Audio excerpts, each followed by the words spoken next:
உறுப்பினர்களின் திருக்குறள் விழாவினை சிறப்பாக இங்கே நம்முடைய வேண்டுதல்களை ஏற்று சமுதாய பணி நிகழ்விற்கும் வருகை தந்துள்ளார்கள். சமுதாய பணியை சேர்த்து நமக்கு ஆன்மீக முறை ஊட்டி வந்த ஓம் சக்தி ஓம் சக்தி ஓம் சக்தி ஓம் சக்தி ஓம் சக்தி ஓம் சக்தி ஓம் சக்தி ஓம் சக்தி ஆன்மீக அம்மா அவர்களை பற்றி நமக்கு சின்னவர் அம்மா அம்மாவே சரணம். அம்மா கண்கண்ட தெய்வம், கலியுக அவதாரம், மேல்மருவத்தூர் ஆன்மீக குருநாதர் அருள் திரு அம்மா அவர்களின் திருவடிகளை பணிந்து நமக்காக இங்கே எழுந்தருளி இருக்கின்ற அருள் திரு இறை தெய்வம் சின்னவர் அம்மா அவர்களின் திருவடிகளை பணிந்து உங்களோடு எனக்கு தெரிந்த சில விஷயங்களை கூற ஆசைப்படுகிறேன். குழல் இனிது யாழ் இனிது என்பர் தம் மக்கள் மழலை சொல் கேளாதவர் என்று கூறுவார்கள். அதாவது பல இசைக்கருவிகளில் இருந்து வரக்கூடிய இசைதான் சிறந்தது என்று பலரும் நம்புவார்கள். குழந்தைகளின் பேச்சுக்களை கேட்பதற்கு முன்பாக பல இசைக்கருவிகள், வாத்திய கருவிகளில் இருந்து வரும் இசைதான் சிறந்தது என்று நினைப்பார்கள். ஆனால் உலகத்தின் சிறந்த சப்தமாக விளங்குவது குழந்தைகளின் மழலை பேச்சாகும். அப்படி நம்முடைய மழலை பேச்சை பெரும் கருணையோடு கேட்டு அருள் புரியுமாறு பணிபண்போடு வேண்டி கேட்டுக்கொள்கிறேன். நம்முடைய அருள் திரு அம்மா அவர்கள் நமக்காக வாழ்ந்து இன்றைய நிலையில் ஓங்காரத்தில் கலந்து அருட்பெரும் ஜோதி வடிவத்திலே இருந்து நம்மை வழிகாட்டி வருகிறார்கள். நமக்கெல்லாம் நம்ம அம்மா கிட்ட பேச முடியல, பார்க்க முடியல, பாத பூஜை பண்ண முடியலன்னு ஏக்கங்கள் எவ்வளவோ உண்டு, மனக்கவலைகள் உண்டு. ஆனால் நம்ம சோர்ந்து போயிருக்கிற நேரத்தில் நம்மளெல்லாம் தட்டி எழுப்பி கவலைப்படாதீங்க, நான் இருக்கேன், கவலைப்படாதீங்க, அம்மா நமக்கு கொடுத்த வழிமுறைப்படி நாம் நடக்கணும். குரு வாழ்கன்னு சொன்னால் மட்டும் போராது. குருநாதர் எதற்காக நம்மிடையே வாழ்ந்தார்களோ, அவங்க வியர்வை துளி எதற்காக செய்து அவங்க எப்படிலாம் வாழ்ந்து நம்ம காமிச்சாங்களோ அதன்படி நமக்காக இங்கே இளைய தெய்வம் அவர்கள் எழுந்தருளி இருந்து நம் கண் முன்னே இன்றைய நிலையில் நமக்கு வாழ்ந்து கொண்டிருக்கிறார்கள். அவர்கள் பாதம் பணிந்து அவர்களை அருள் திரு அம்மா அவர்கள் எப்பொழுதுமே அவர்கள் மனதில் தனி இடம் உண்டு. அருள் திரு அம்மா அவர்கள் மனம் கவர்ந்த விதமாக இளைஞர்களை ஆன்மீகத்தில் வழிநடத்துவது மிக பெரிய சவாலாகும்.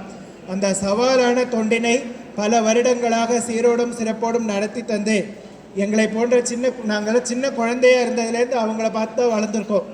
அவங்க எப்போவுமே ஒரு கியூ வரிசையில் அவங்க நின்னாங்கன்னா கண்டிப்பாக ரொம்ப நேரமாக இருந்த வரிசை கூட மிக வேகமாக நகர ஆரம்பிக்கும். அந்த அளவுக்கு ஈடுபாடோடு தொண்டு செய்ய வேண்டும் என்று தானே ஒரு உதாரணமாக இருந்து நமக்காக வாழ்பவர்.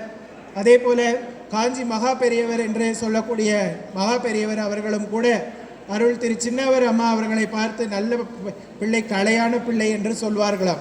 அப்படியே மகா பெரியவர் என்ற அவர் உன்னதமான ஆசையை பெற்று அவர்களுடைய மனமும் கவர்ந்து திருமுருக கிருபானந்த வாரியார் என்ற மகான் அவர்கள் கூட அருள் திரு சின்னவர் அம்மா அவர்களை அழைத்து பரிசு பொருட்களை எல்லாம் வழங்கியிருக்கிறார்கள். இப்படி நமக்காக இங்கே வருகை தந்தவர்கள் நீங்கள் நினச்சி பாருங்கள், ஒரு நாளில் ஒரு கும்பாபிஷேகம் பார்க்குறது நம்முடைய பிறவியில் ஒரு கும்பாபிஷேகத்தை பார்த்தாலே புண்ணியம் என்று பெரியவர்கள் கூறுவார்கள். ஆனால் இன்றைக்கு ஒரே நாளில் தன் திருக்கரங்களால் 4 கும்பாபிஷேகங்களை அருள் திரு அம்மா அவர்களுடைய அருளாசியோடு நடத்தி தந்திருக்கிறார்கள். அதாவது நம்ம எப்படி அம்மா சொல்லுவாங்க, இந்த ஆதிபராசக்தி ஆன்மீக இயக்கத்தில் நீ தொண்டு செய்கிறதுக்கு தற்செயலாக நீ வரலை, அம்மாவுடைய ஆசை இருந்தால்தான் வர முடியும்னு அம்மா சொல்லுவாங்க. இங்கு வருவதற்கும் என்னுடைய அருள் வேண்டும், இங்கிருந்து செல்வதற்கும் என்னுடைய அருள் வேண்டும் சொல்லுவாங்க. அப்படி நம்ம தொண்டர்களுக்கு அப்படின்னா அவர்கள் முன்னே நின்று நமக்காக முன்னின்று அந்த ஆன்ம பலம் என்று வேண்டும். அந்த ஆன்ம பலம் இருந்தால் தான் ஒரு 4 கும்பாபிஷேகத்தை ஒரே நாளில் அவர்கள் பசித்திருந்து விழித்திருந்து விடியற் காலையே எழுந்தருளி இருந்து 6 மணிக்கு ஆரம்பித்து இப்பொழுது 10 மணிக்கும் மேலாக அந்த 4 நிகழ்ச்சிகளையும் நமக்காக நடத்தி தந்து அவர் திருவடி பணிந்து வணங்குகிறோம். நாங்கள் இந்த அருள் திரு அம்மா அவர்களுக்கு எவ்வளோ பேர் நம்ம எல்லாரும் அம்மாவுக்கு போய் அபிஷேகம் பண்ணுவோம், அலங்காரம் பண்ணுவோம். ஆனால் அவங்க கையால் செஞ்சால் தான் அம்மாவுக்கு நிறைவு.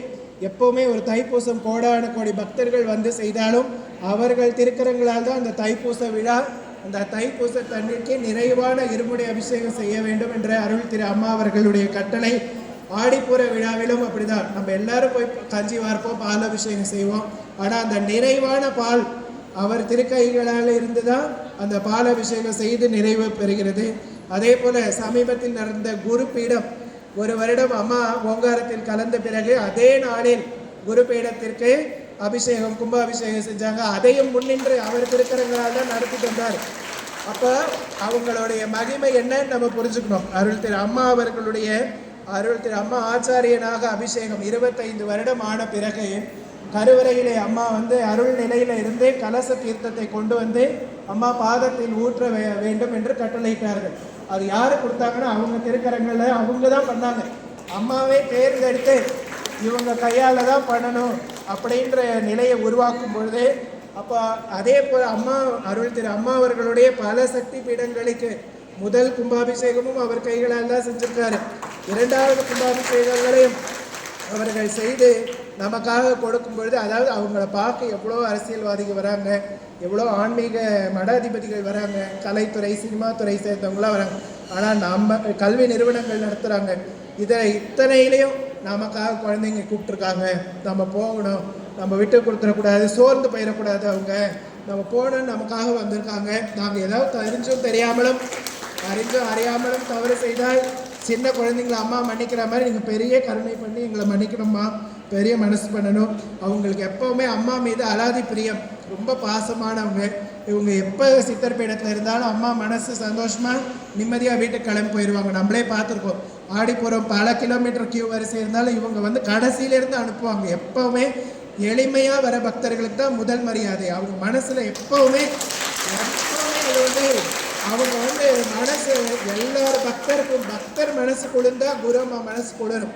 அவங்க என்றைக்குமே பக்தர்கள் அவங்க மனசு அவங்க எப்போவுமே பக்தர்கள் ரொம்ப பிடிக்கும். எப்போவும் இவ்வளோ நேரம் காத்திருந்து வந்திருக்காங்க. இவங்க தான் முதல்ல பால் அபிஷேகம் செய்யணும்னு நம்ம சின்னதாக 10 ரூபாய் பாட்டில் வாங்கிட்டு போயிருப்போம். ஆனால் நமக்கு தான் முதல் மரியாதை பண்ணி விடுவாங்க. அதுலேயே அவங்க எப்படி அந்த அளவுக்கு அம்மா மனசு கவர்ந்தவங்க. இளைஞர்கள் குழந்தைகள் இன்னைக்கு கூட பார்த்திங்கன்னா 4வது கும்பாபிஷேகமாக அன்னூர் கும்பாபிஷேகம் பண்ணிட்டு அந்த கும்பாபிஷேகம் நிறைவு செஞ்சு இறங்கி வரும்போது கூட அங்கே இருந்த குழந்தைங்களை அழைச்சி தான் அவர் அங்கே மலர் அந்த குங்குமம் எல்லாம் அருள் பிரசாதம் எல்லாம் வழங்கினார்கள். அதே போல் நம்ம கோயிலுக்கு போவோம், சித்தர் பீடத்துக்கு போனால் கூட நம்ம மாலை வாங்குகிறோம், நம்ம தேங்காய் பழம் கூட வாங்க மாட்டோம் சில நேரங்களில். ஆனால் அவர் என்ன செய்வாங்கன்னா ஆலயம் பலம் வந்த பிறகு அங்கே இருக்கக்கூடிய குழந்தைகளை அழைச்சி முதல்ல மரியாதை பண்ணுவாங்க. அது மூலமாக என்ன சொல்ல வராங்க, எதிர்கால உலகம் ஆன்மீக உலகமாக மாற வேண்டுமானால் குழந்தைகள் ஆன்மீகத்தில் ஈடுபட வேண்டும். நம்ம கோயிலுக்கு போக எல்லாரும் போனால் பஸ் டிக்கெட்டு ட்ரெயின் டிக்கெட்டு ஆகுதுன்னு பார்ப்போம். ஆனால் அவர் எப்போவுமே குழந்தைங்களுக்கு தான் முதல்ல அங்கே கியூவிலையே பார்த்து அது அவங்க அம்மா மனசுக்குள்ளே அவருக்கு ஏற்படுத்தும் அருள் குறிப்பு. அதன் வண்ணம் அந்த குழந்தைகளை அழைத்து அவங்க செவ்வாடை போடலைன்னா கூட பரவாயில்ல, அவங்களுக்கு மரியாதைகள் செய்து ஒவ்வொரு ஆன்மாவிலும் அம்மா இருக்கிறார்கள் என்பதை உணர்த்தி நாம் எல்லாரும் அம்மாவுடைய குழந்தைகள் என்பதை உணர்த்தி நமக்காக இங்கே எழுந்தருளி இருக்கிறார்கள். எப்பொழுதுமே அரசியலில் செங்கோல் என்பது முக்கியம். இந்த ஒரு ஆன்மீக ஊர்வலத்திலே அருள் திரு அம்மா அவர்கள் திருக்கரங்களில் கொடுக்கப்பட்ட செங்கோலை கூட அருள் திரு அம்மா அவர்கள் வாங்கி இவர்கள் கைகளில் தான் கொடுத்தார்கள். அதை பார்க்கும் பொழுது எல்லா துறைகளுக்கும் தாய் துறையானது ஆன்மீகத்துறை. எல்லா துறைகளும் முன்னுக்கு வரணும். கொங்கு செழித்தால் எங்கும் செழிக்கும் என்று கூறுவார்கள். கொங்கு நாட்டில் மட்டும்தான் விவசாயமும் உண்டு, தொழிற்சாலைகளும் உண்ட வண்ணம் இந்த நாளில் வருவேன், 4 கும்பாபிஷேகங்களையும் நடத்தி தருவேன் என்று கூறிய விதம் இன்றைய நிலையில் எழுந்தருளி நமக்காக வந்தார்கள். அதற்கு அவர்கள் பாதம் பணிந்து வணங்குகிறோம். இன்று நடந்த 4 கும்பாபிஷேகங்களிலும் அவர்கள் கும்பாபிஷேகம் செய்கின்ற நேரத்தில் கருடன் வட்டமடிப்பதும் வண்டுகள் சுற்றி வருவதும் பட்டாம்பூச்சி ரூபத்தில் பல தெய்வங்கள் நடமாடியதையும் நாம் கண்டோம். இதெல்லாம் பார்க்கும்போது அம்மாவுடைய முழு அருள் குரு அருளுடனும் அன்னை ஆதி பராசக்தியின் பரிபூரண திருவருளுடனும் சக்தி திருமதி அம்மா அவர்களுடைய பரிபூரண நல்லாசியோடு அவர்கள் நமக்காக வருகை தந்து இத்தனையும் சிறப்பாக நடத்தி தந்திருக்கிறார்கள். நாம் அனைவரும் அருள் திரு அம்மா அவர்களிடம் இவர்கள் நன்றாக உடல் நலத்தோடு தீர்க்க ஆயுளோடு நீண்ட நாள் நம்மோடு இருந்து நம்மை வழிநடத்த வேண்டும் என்று அவர் திருவடி பணிந்து வேண்டுவோம். ஓம் சக்தி அம்மாவே சரணம் அம்மா.